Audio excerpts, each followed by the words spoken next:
So I wanted to take a minute to kind of go over Jonathan's history, his medical history from his birth until now, and what some of the reasons that he is delayed and can't do the things that other children can do. So I thought I would take this time to just, as an introduction to Jonathan, to let everyone know what exactly is going on with Jonathan. So I'll start at his birth. Now, pregnancy-wise, it was a normal pregnancy. We didn't expect any kind of complications or anything, nothing ahead of time that we were going to be aware of. The only thing in the very end stages of my pregnancy, I developed HELLP syndrome, which is a really, really severe form of preeclampsia. So they ended up having to take him at 36 weeks, 5 days. So he wasn't super preemie, but he was still little. I think he weighed like 5'14", and he was little, which he was actually bigger than Anya. Anya only weighed 4'14" when she was born. So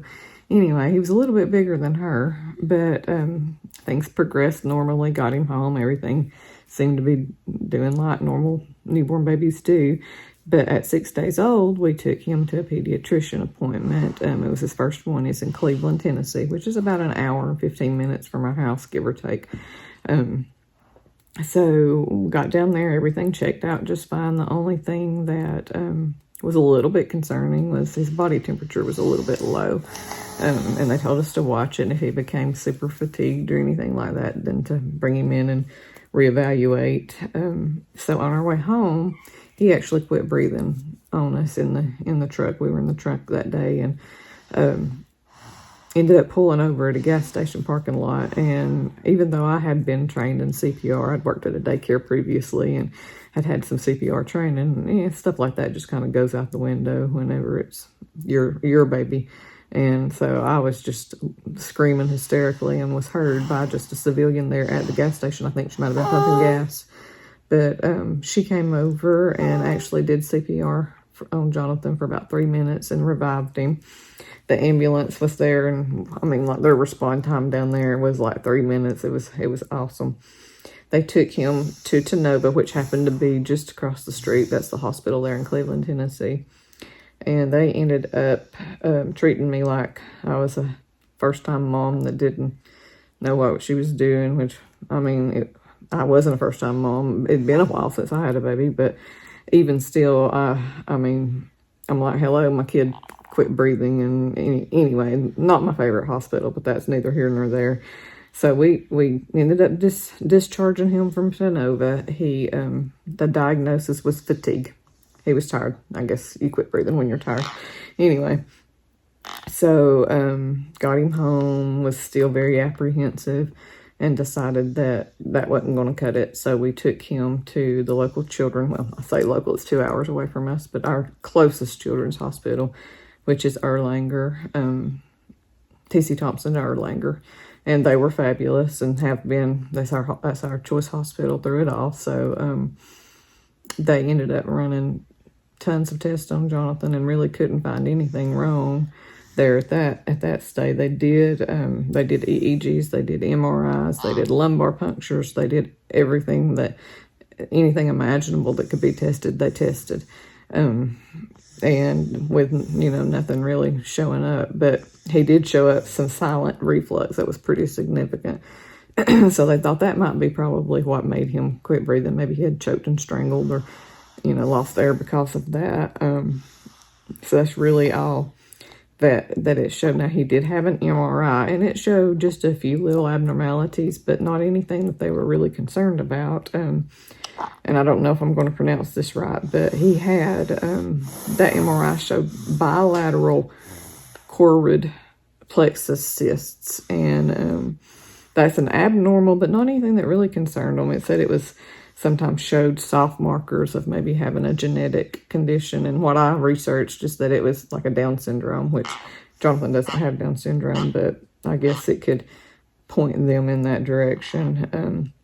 He also had some brain bleeds that they thought were caused just from the birthing process and would probably absorb and heal themselves naturally.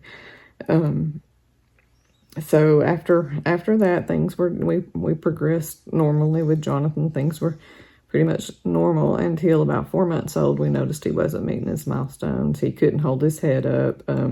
He wasn't starting to sit unsupported. He wouldn't reach really for toys or anything like that. So we knew something was a little off. So he had already been followed by neurology just because of the incident at 6 days old. So everybody had already been keeping a pretty close watch on him. So we took him in and let him know that, hey, we don't think he's meeting his milestones properly, and which ended up, they agreed that, we needed to start doing a little bit of investigating. So he had another MRI at 4 months old, and it showed global cerebral volume loss on it. And so that was just something they thought that it may be from the injury to loss of oxygen when he was 6 days old, but not really even sure at that point in time. But the MRI looked really grim. That had them really concerned.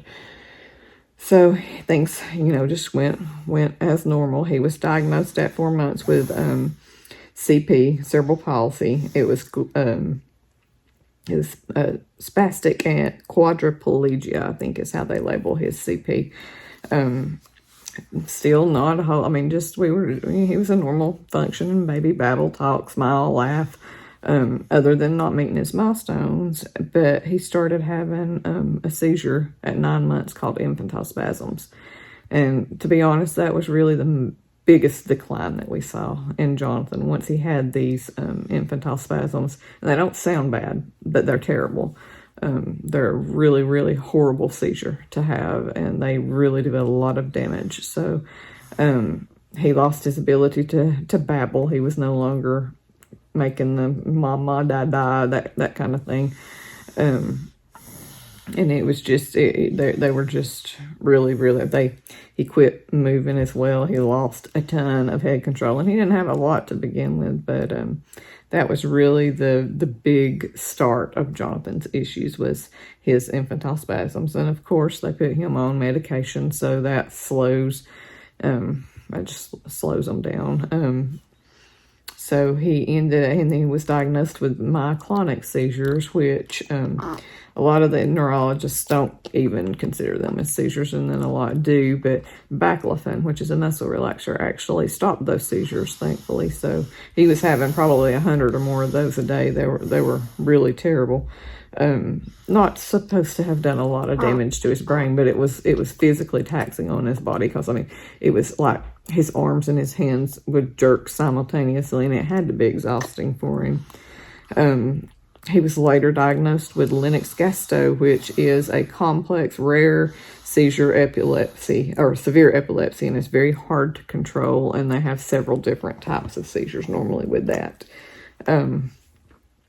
In July of 2017, he had to have a G-tube placed. He was no longer able to, at the first, whenever they diagnosed him with the reflux, they wanted us to do his feeds with thickened formula to a nectar thickness, and so he was able to drink by bottle. Was never a really good eater. It was very hard to get him to take even 4 to 5 ounces of milk, and I don't think he ever really took more than 5 ounces. But so then in July of 17, they did another swallow study, and he ended up not being able to handle any kind of liquids. So they put him a GJ tube in at that point in time, which is a tube that feeds into his stomach and it feeds into his intestines, and we give medicines through the G port, which is the stomach tube. So everything, he's NPO, that means nothing by mouth whatsoever. And we're actually fixing to take him to a swallow study in a couple of days, just to see if he might be able to handle, tastes of foods here and there, just to give him a little bit of a taste of things. So he had his GJ tube placed in 2017. Much later, we had a VNS, and what that is it's a device. It's like a pacemaker they put right under his collarbone here. And then it has a wire that goes up the vagus nerve, and so it's proved to help a lot of the Lennox-Gastaut. And we have a magnet that you'll wave over the little device, and that can help him through a seizure. The seizure types that he has now are called tonic seizures. He only has them when he's asleep, and to most people, they just look like that he woke up really scared, like he'll jerk forward and then just kind of act very scared. But it is a seizure. They're not thinking that it's doing a whole lot of damage to his brain right now, but you know, we want to watch it and make sure. With Lennox-Gastaut, it's very easy to move on into a different seizure type. Tonic-clonic, the grand mal seizure, it is a type of grand mal seizure. He just doesn't, he has this tonic stage, which is the stiffening, but he doesn't actually do the clonic stage to where the jerking part of it. So he's on, we have him on 5 different seizure medications. He takes Onfi, Briviact is a fairly new, Fycompa is fairly new, and he takes Epidiolex, which is it's actually cannabidiol approved by the FDA. It's actually, you have to go through, we use CVS specialty pharmacy to be able to get it, and it's also proven to help with the Lennox-Gastaut. So that's pretty much where we're at with Jonathan. And he also has that's just the general things we found. He had a genetic test after several hospital stays trying to regulate his seizures and control his seizures. They decided they wanted him to go for a genetic test, and he does have a genetic condition, and I plan to go over that in a different video for you guys. We don't want to make them an hour long because that's probably what it would be. So that's pretty much his start. He's he was in and out of the hospital pretty much all of his life. After and Trach, I didn't mention Trach. Along the way, after the diagnoses of everything, he ended up having to have a trach, and you probably can't see it on this video, but you'll see it before it's over with. But he was trached because he was having such respiratory distress. He ended up, before the trach, they wanted to try surgery, which was, he was going to have his tonsils removed. And I'll probably go into a second part of Jonathan's condition, just because, like I said, it will take a long time to go over everything. So I just wanted to give you a kind of a quick overview to let you know what it is that Jonathan has to deal with on the day-to-day. And so anyway, I appreciate everyone watching, and if you like this video, please like it and subscribe. Thank you.